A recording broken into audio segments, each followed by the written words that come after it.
电视机头前的观众朋友，大家好！欢迎大家准时收看《福起来咧》，我是钟意群阿群妹。大家知道台湾一年四季都出产非常多的果子，也哈寒天的时节有乜个果子要同大家来分享咯？就是土马豆，生土马豆，哇！你再想看呐，近看电视的时节啦，竟然土马豆来食哦，这真是当幸福的事情。故说今日节目当中就要来同大家来分享土马豆哦，不过也3天可能同大家印象当中个。係無共用嘅哦，今日要同大家來分享嘅係苗栗出產嘅土馬豆。細細嘅來分享，今日節目地都有請到嘅來賓，移動後生哦來分享，曾希南分享。觀眾朋友大家好，我係曾希南，我係專門種土馬豆嘅。好，最近當後生嘅細個嘅來到節目當中，同大家來分享種嘅土馬豆。一開始我想要先問一下，因為其實呀，細粒嘅土馬豆，佢有分當多種無共用嘅品種，一般都都會做得看到嘛，個什麼聖女啊，什麼紅新娘啊、玉女啊，有當多種品種嘅土馬豆。想要來問一下，哪個係乜個品種嘅土馬豆？種嘅係蜜番茄3號。蜜番茄3號。一般木本人會講它是玉女。玉女。目前玉女是包皮的代表。好好吃哦！一開始拿到就玉女係愛顯色下，而真嘅係皮泡泡嘅感覺。韓國面有些些酸呀酸呀，還有一些甜甜的感覺，甜甜的味道。唔過我當想我問一下，應該講苗栗其實當少年啲嘅種土馬豆。當少。嘿，我咩喺苗栗人啊？其實啲苗栗當少聽到有人種。唔講你有冇想愛來種土馬豆？係因為自家特別好食係。自家以前冇買過食。冇買過食？以前唔食土馬豆。哈？唔食土馬豆嘅人種啊，可以來種土馬豆呢？以前就是我是聽二胎，我們開始種嘅土馬豆，食到呢，我真有食。平年嘅土馬豆我冇去食。嗰度多見咯，多見係做得食其他嘅土馬豆冇？基本上冇，就食其他土馬豆。平年嘅就冇食。哇！做乜嘅人唔好食其他嘅土馬豆呢？應該做土馬豆本身嘅伊個土馬豆味較重。當然唔好嗰種味道。尤其係太粒嘅嗰種牛番茄有冇？頭擺我第一個乾皮嘅時節，就想到講做得試一下那個大顆的牛番茄，我來乾皮，結果食下去就知道哦，完全冇味絲，就唔想去食，還有嗰種臭嘅味道。對，草根味比較重。對，嗰種你吃到這種你阿夫卡種嘅蜜番茄3號，就唔會有按用嘅味絲。佢味絲它淡冇咁重，所以生意呢就接受度都比較高。真係有酸油甜甜嘅味道。韓國人有講過，你啊嘅土馬豆食起來都背面會有回甘嘅感覺。我土本人話，我皮料下足，我唔會講我成本我控制，按嚟控制下來，然後做品質，我本身全部種一家庭全部種同一個品種。哇！全部就係種呀蜜番茄3號。唔過就像我講嘅，土馬豆其實有當多種，種下多種，每本消費者有其他嘅限制啦。做乜嘅你搶種一種聽聽，有乜嘅好處？應該嚟講，我吃過按到土馬豆，其他土馬豆嘅產季、產期，它的口感都不太一樣。目前我評估下來，這個是它的，畢竟我是靠這個生活的人，它的產量是足夠的。產量。它的產季也夠長。它的味道又是目前比其他的味道都好的部分，所以我才專種這一個部分。搶種呀種聽聽，不過其實種果子啊，對於呀溫度全部都很敏感。你知道呀蜜番茄3號，佢對呀適應呀反應啊溫度啊有乜個它有利嘅所在？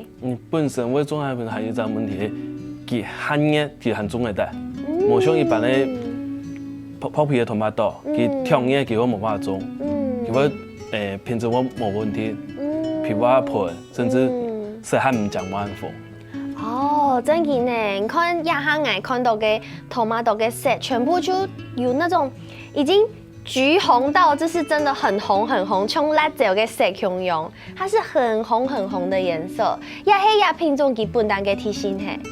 叫我較緊色，冇像一般的話吞色，都太土馬豆色吞。對，它就有一點像寶石那樣子，對不對？有人没讲，它叫红宝石番茄。啊，原来如此，真紧就像佢名嘅形容哦，酒粉嘅感觉。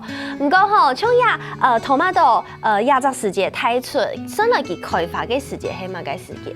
一般像半夜中下雨，佢开就它要一张叶开始慢慢开发，到深夜带就有好杂。哦，佢算上到一格哦。然后比偏夜还做中，因为中的地方就它总部都没有力，唔会停夜，唔会停啦，会上停慢。真紧哦，因为就真紧从我一开始讲嘅印象当中，没有力其实东小中，你知道没有力种 tomato 嘅好处到哪一片？好处就是说，像我种的铜锣，工业污染也都少啊，然后部分嘅它沙地，唔会浸润水，然后安尼讲，轻松嘅台风，它唔会影响到中部嘅。真紧，我知道苗栗真紧係一個東好嘅反應，人講苗栗咩係一個山上，全部本山圍定嘅，故說都有山地度啊，也就反應，其實台風踩來，冇乜嘅有動態嘅損害。影響較少啦。對，真緊我從細帶苗栗帶到我17歲，真緊以少風采啊，也係乜嘅太嘅天時嘅災害會影響到苗栗。故所真緊苗栗算係一個種 tomato 含做地嘅蔬菜哦。哦，唔過而係用溫室嘅方式來種，家下沒有看到相片。其實溫室就做得結凍到太自然嘅問題嘅。應該我先做溫室，我先發出嚟嘅成本，喺建設我喺損失，台風嘅損失，因為它水氣嘅損失，就唔會講我完全就唔會全部會冇辦法出貨嘅品質安尼。唔過像按用起一件溫室，我記差唔多我記多錢，呀成本我記多。我本身我要中意家庭，我溫室就花差唔多1000萬。哇！當貴呢？故說，對啊，這是一開始就會發一個按太嘅成本，就1000萬嘅溫室就按用起來。因為溫室有好壞沒有偵查，你用嘅材料就有偵查。故說人家嘅溫室，哇，看起來你看連個蛋糕都凍高，但表示它的空氣係凍流通嘅。對，它不能悶到。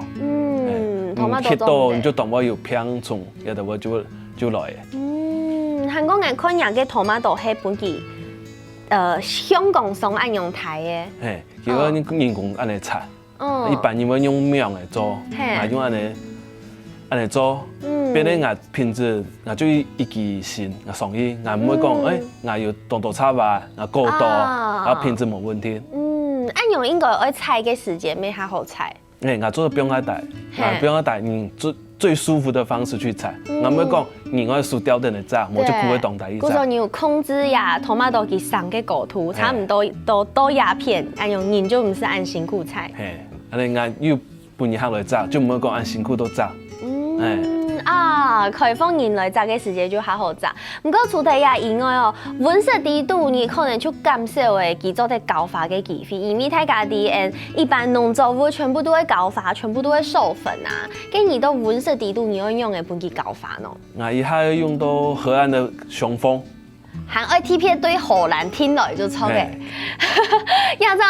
這種棚誒同一般喺台灣，一般看得到嘅棚誒有乜嘅冇共用？佢可以較短，較細隻。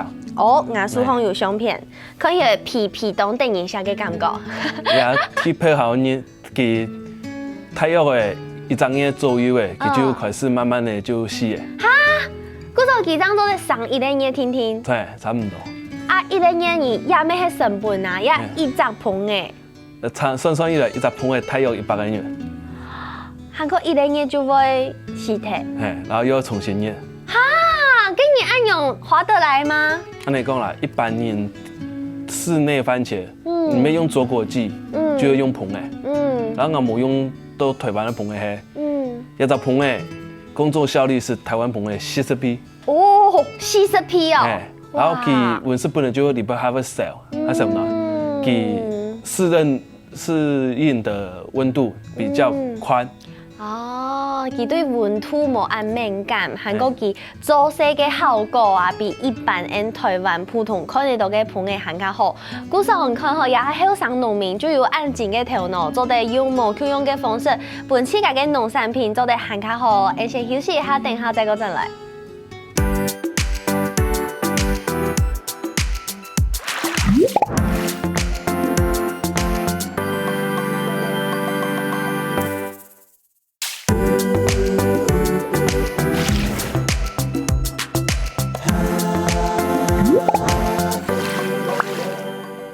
好，歡迎大家又轉到福喜來咧，我係總編群阿權妹。今日節目當中同大家來分享吼，啲苗栗種토마토當後生嘅青年農民，按到西南。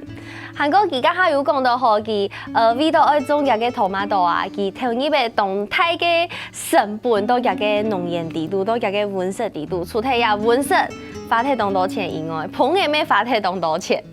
對，嗰時候其實也토마토係真係愛當細心去了解照顧嘅，錯冇？對，其實像我一般愛淋水，做唔得跳到水，所以慢慢的一閉塞，還看天時。一般像我一定要折射能力，因為一般下晝頭溫度降下來，濕氣就下重，你折射冇比濕氣有透氣啫，唔濕氣跳出就會好變。哇，嗰時候連日淋水嘅時間都會算哦。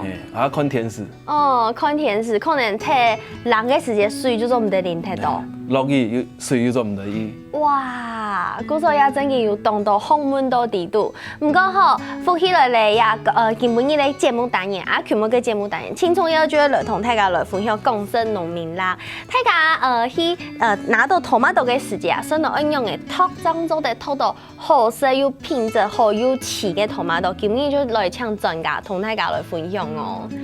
一般像我也都冇乜買到토마토，我像也上班安尼，就長嘅地頭叫冇綠。冇錯，一地頭當家買上來以後啊，個地頭就綠長長嘅。佢就可能不用嘅機械嘢咧。對，嗰時候地頭哦，這很穩呢。我用去搖搖啊，佢地頭都唔會綠嘅。因為其他토마토長有安尼辦法都會含出來，唔安尼跌。哦，真嘅。好，除咗呀地頭愛染黑黑以外，還有乜嘅做得來看？其實新鮮的番茄，你其實看得到表面會有膜。哦，我頭排都撈到可能係灰塵呀，係乜嘅東西？其實佢唔係，一般冇辦法看到，就是佢太陽嘅冇到一年，佢就跌退咧。哦。冇辦法人就是看到上面地頭，就係成熟的代表。對，啊，跟你也係乜嘅時節摘嘅？呀，草皮長摘嘅。草皮長摘嘅，嗰時候基本也還看得到一點。有個還看得到。對，還看得到絨毛都當個。嗰時候去那邊買토마토應該唔會買嗰種乾乾發發光光嘅。這就有人處理過嘅洗過嘅得。啊，原來係咁呢，還有冇？還有冇？基本上就說泡托토마토啊，品質我是佔地。因為一般像皮盤的토마토，比我看下，你看唔出來。就按你縫機嘅。對。我是佔地，給它品質用嘅。哦，嗰個對外觀來講，做得看得出來嘅體咧就係地頭。天嘅係油啦，其你做得看到表面有一層像係灰塵，但是它其實是絨毛的東西。也就係托토마토嘅重點。韓國當農人知道托토마토當重要啊，唔過洗토마토其實咩當重要？其實我喺토마토唔洗，佢做唔得泡水。哦，做唔得煎蛋。煎蛋，然後咩地頭就唔是爆，唔是的時候地頭真爆。哈？我老豆會先攞去爆睇呢？爆睇，佢捉到水分，佢就會變。啊，係咁呢？所以一般人如果我地頭洗，我就這樣爆嘅。我縫片呐。你講奇怪，我一下試一下，又開始變嚟咯。哦，原來係咁呢。嗰時候有可能佢本來冇變，係因為老地頭雜睇。水落去，佢就變態咧。水分吸收到水分咧，佢就開始變咧。原來係咁呢，我完全唔知啊件事情。嗰時候漢白記得咯，洗토마토嘅時間不要太貼心，咩唔好太散忙。唔是老地頭全部棒棒睇，留等就好誒。留等就做得嚟。啊，原來係咁呢，因為我還想到講，個地頭可能底部有一些縫隙呀，可能那個灰塵會看到底度，感覺會想要落去棒睇。還好就對了。其實唔係，因為佢從細就按你包定嘅，基本上灰塵唔會落去。或者有落去不能，可能就已经跌脱嘞。哦，我上太多就错诶。故说除了要洗토마토大家要注意到，汉白低头就唔是老去绑体。啊，个토마토迄个爱上位老去保存诶，一般爱用的冰，它做的冰它久度。像一把起炸的部分，拿不卡的部分，按你室温下可以放4至7天。哦，不是冰本小。哦，室温做的冰爱久。越期有拉起。唔好讲啊，有本高位你拿出来，佢速度一下跳价，就容易冰唔久还免脱，别脱呀的。啊，迄讲爱可能会再个冰较久的，会爱做的冰冷藏。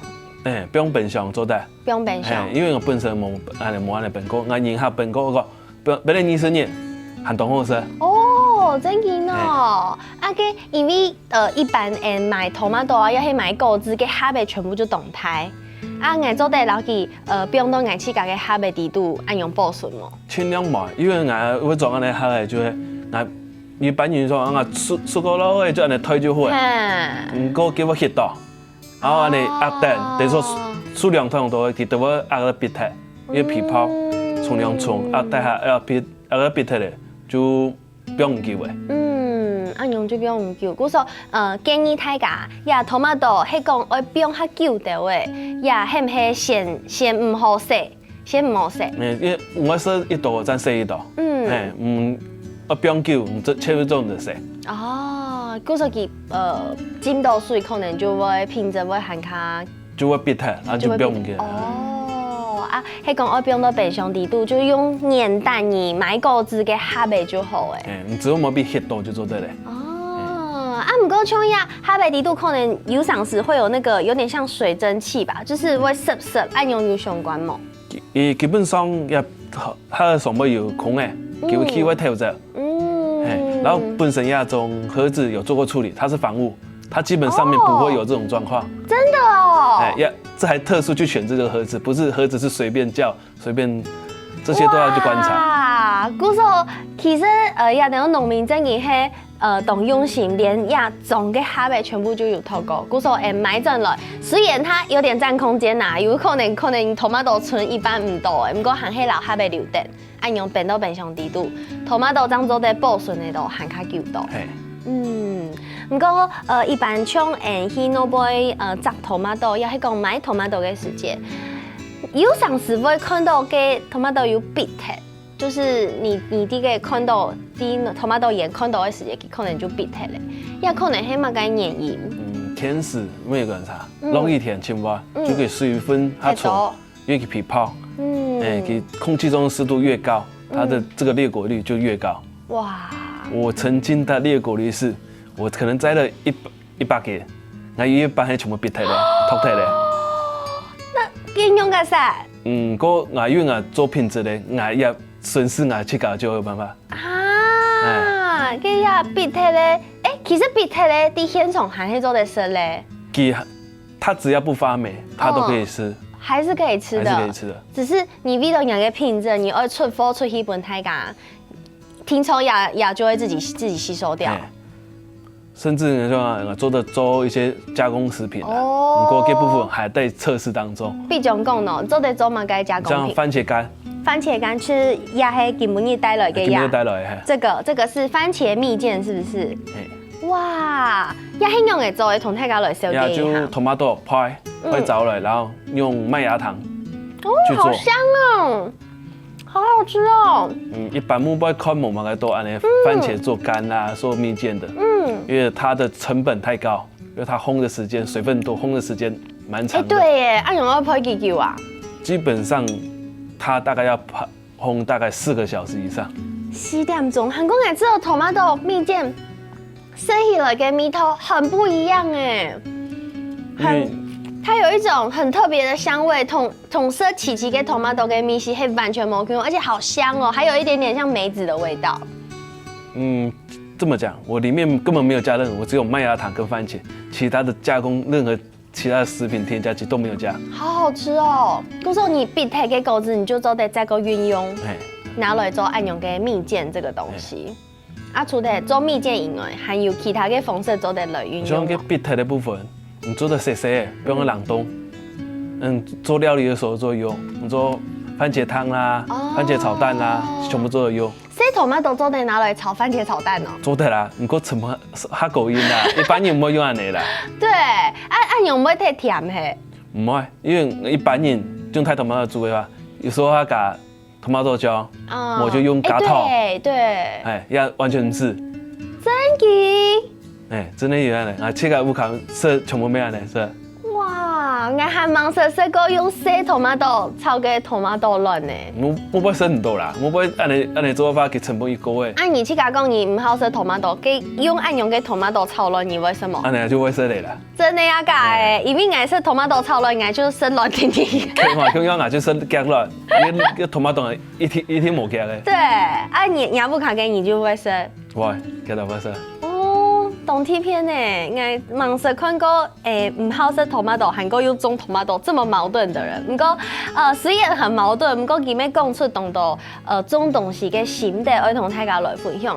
其实也好像农民啊，用当到脑筋，用当到心思都记下到嘅农业当过，甚至还有按到嘛嘅记下到嘅考生咯。先休息下，等下再个再来听记下到嘅故事哦。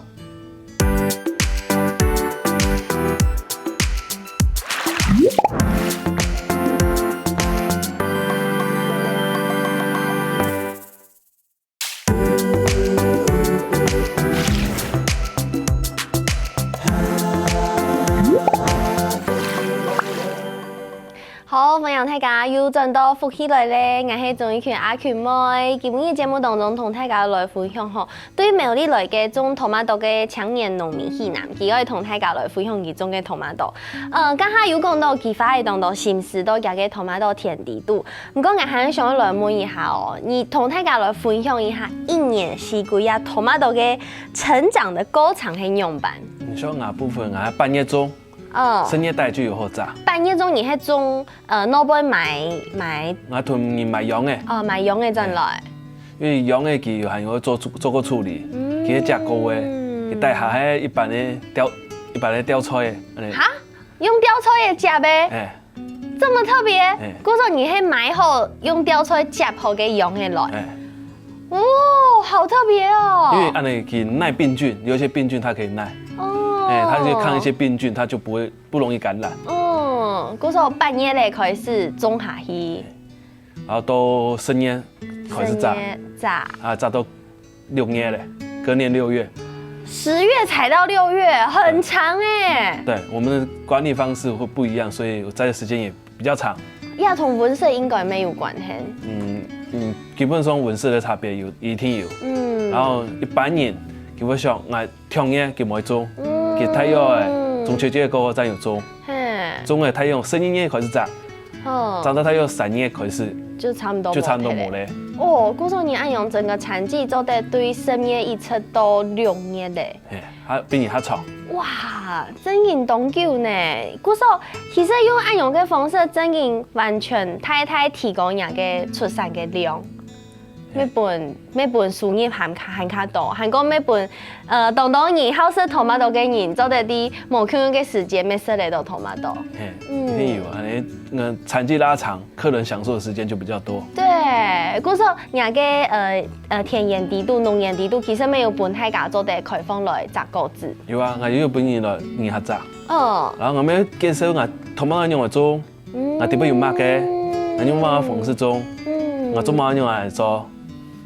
全部就你去给他来带，也是讲有其他的天数。乌克兰没有天数。乌克兰乡下天数，哇，好可爱哦！就带小朋友去参观人家头马豆，同其他的分享，同其他的手机，做得去给他来，做得去给他摘哦。做得去给他摘。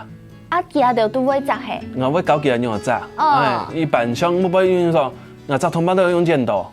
其实你像我来按床的时间，做得用剪刀。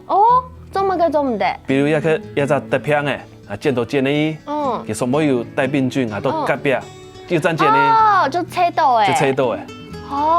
原来係安尼。古時候嘅頭馬豆愛用嘅雜啥吼，直接用樹哦。用這樹雜，佢隻低頭上面有隻壓咧，安尼倒拗佢就跌下來。按用拗佢就會跌下來。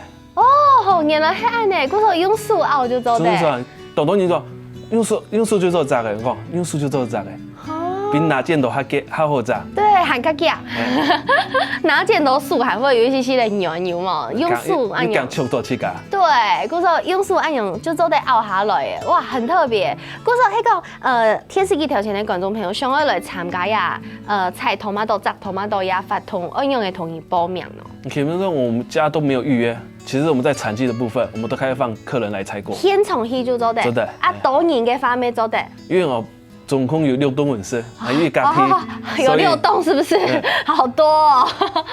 故说蛮该时间去就做的嘞。只要一条毛落晒，基本上就做得着。哇，按好。故说其实像你按用，你带按用来采果嘅人下，差唔多带几久诶？我呀嘛，部分我后来按做带人下部分已经4年了。4年啦。不过我种토마토，我乌卡种토마토已经20年了。哇，故说算是有经验哦。应该说，毕竟口岸的生发，我就专精到我的东西上面。这按多年来，你有看过嘛？该本你印象较深的银行哦，有的银行伊来当然就来噻，当然都买，因为佢讲，其他人토마토其实唔乖，其实你听我说我乌卡토마토，其他以后就唔识。因为我有的时间冇咩，我都2年过后就冇咩。佢就買木包嘅，其他盤咧，生意就冇事，佢就只聽我聲下。哇，我知道你剛亞柳發給時節那個眼神，就是都在散發光芒，覺得很驕傲的感覺。因為那個品質就做到，人下做人家品質好，就我就生意啊。就是一個榮耀，就是說我這個品質是他們喜愛的。其實對於農民來講，按用就係青菜嘅驕傲誒。對，就是鼓勵我們種的是品質是好的，你們喜歡的，就是最大的成就感。不過像亞布卡笨蛋就有啲嘅種東西。以前一開始係種副瓜，咩種一家梯。哇，咩種東多，專門出產副瓜嘅。不過我種到這頭嘛就係天災颱風。哦。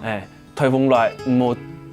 副瓜種的種地吧，種到穩色，產量唔好，有條件，因為副瓜係夏天的，對，等於說我就慢慢轉向種小토마토，因為其實我種小토마토，以前睇過話小토마토便宜，有的品質唔好又唔好食，又工又大，對，其實也很多青年農民投入就精緻化了。不像以前是我量要大，我才有本事做那個效益出來。嗰時候一開始對副瓜種到토마토就係你家庭按用做嘅，你家庭嘅。應該說我本身以前都唔卡做，所以大家就說我用把我品質做好，我隨時減少。其實我本身發喺前吧，我就會減少颱風嘅影響，冇破氣候嘅影響。我等於說我噴人嘅比太太多誒，那部分我還減少，影響不會完全沒有，只是減少而已。跟你知道種來，一直在突破，一直在改變，你改變的按到乜嘅事情？基本上比較多的是行銷。行銷，因為可能對他年紀較大嘅農民來講，行銷有件事情係困難嘅。大部分可能就是被中盤商拿走了，一般人就會大部分人買啦。對，那部分覺得我有做栽培，甚至我的番茄有出口到香港跟新加坡。哇，好厲害哦！就你去甲推嘅，你去甲推出去嘅。佢就請來嘅。哦，哇，品質好都本人請到。第一個，其實台灣的水果當到嘅品質好，所以當到地方都想吃台灣的水果。嗰個像按用通路啊、行銷方面嘅推廣，你知道係你開始做以後改變青島嘅。因為就還有我們有透過銅鑼 DOC。銅鑼 DOC 係嘛？該簡單同大家。它是偏向數位學習中心，等於說它會一些偏向的老農啦，它會教他怎麼拍攝，讓番茄拍得漂亮。行銷，然後他怎麼哪邊有行銷的管道。他等於說，我怎麼把自己的東西商業化，甚至 FB 怎麼去上傳，怎麼去讓行銷，讓客人怎麼去發散，讓客人知道這個東西。對，它是蠻好的一個單位。不過唔係大家就做得家業。這部分他會找一些比较特殊，而且它不会找重复性的。所以可能tomato就抢一点听听。目前是我们真的好厉害哦！用那种的方式做的特别的露出自己的产品，和 TPA 不引线到了做。对，就是说品质有做到，那毕竟做了快10年了。因为你知道，其实你也寒冬还有上涨32岁听听，还有个农业一条路，可能还会遇到个某个挑战。人员的问题心态。因为一般人年轻人他不会流汗。这种劳力他不太愿意做。他都喜欢坐办公室。对。然后吹冷气。所以我们这人员是真的不好找。因为毕竟人口老化下去。你要叫这些中年的继续做下去，也是个负担。跟你去吃到呢，你为什么愿意留下来？其实我做完了，以前都为公司上班。然后因为公司转移要一太溜，部分就有卡本就种tomato。然后人就要生咩。然后经济没安好就做，算了做，毕竟家里面积那么宽，也需要人手。我就回来帮忙。跟你不会吃到辛苦。其实小从乡下长大，其实要走对我倒还好。可是一般人都市人可能没办法接受啊，因为他热的时候热，冷的时候你还是又很冷，还是要还要一甜度哈。对，你这个东西你不能偷懒。你偷懒它会没有，你就一些收成你就没有了。